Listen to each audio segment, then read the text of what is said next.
Bonjour, ici Rosalie de l'équipe des Fées Sorcières. Alors l'automne est déjà à nos portes et qui dit automne dit saison pour récolter les racines et les tubercules. Donc nous, à partir de la mi-septembre, on va commencer à récolter les racines comestibles et on va attendre après les premiers gels pour commencer à récolter les racines médicinales.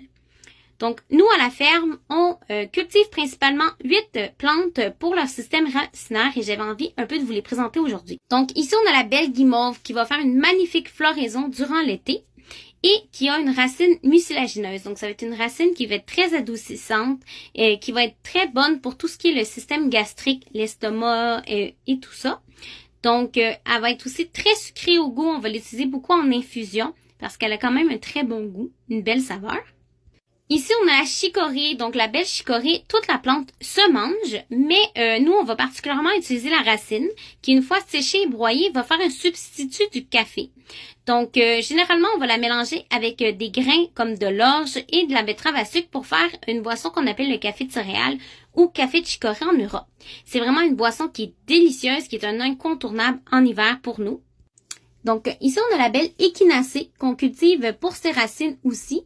Donc, elle va être, elle, un boost pour le système immunitaire. Elle va être aussi une grande alliée pour tout ce qui est les rhumes, la grippe en hiver. Donc, c'est une très belle plante. Ici, on a l'astragale qui est, elle aussi, pour le système immunitaire. Mais contrairement à l'échinacée, ça va être une plante qui va vraiment être un tonique du système immunitaire. Donc, à prendre sur le long terme, en automne et en hiver pour aider à être moins malade. C'est aussi une plante qui va être bonne pour la fatigue chronique. Alors ici, on a l'onagre bisannuelle. Donc, elle, c'est une belle fleur sauvage du Québec dont on va utiliser les graines au niveau cosmétique et médicinal et dont on va utiliser la racine au niveau comestible. C'est un peu comme un panais, donc c'est vraiment délicieux.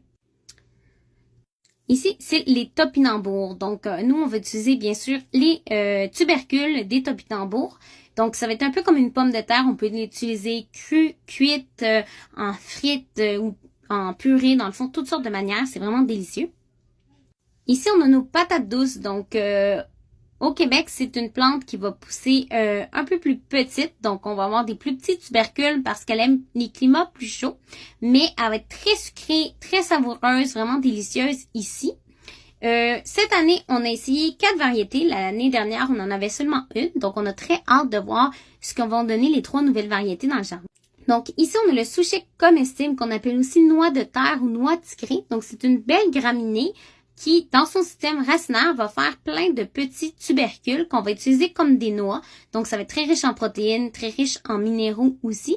Et le goût va être quelque part proche de l'amande. Et la texture va être entre celle d'une amande et celle de la noix de coco fraîche. Donc, c'est vraiment intéressant comme plante. Et on peut la manger séchée, crue, ou cuite. Donc, il y a vraiment beaucoup de possibilités et c'est vraiment très, très savoureux. C'est une plante à découvrir.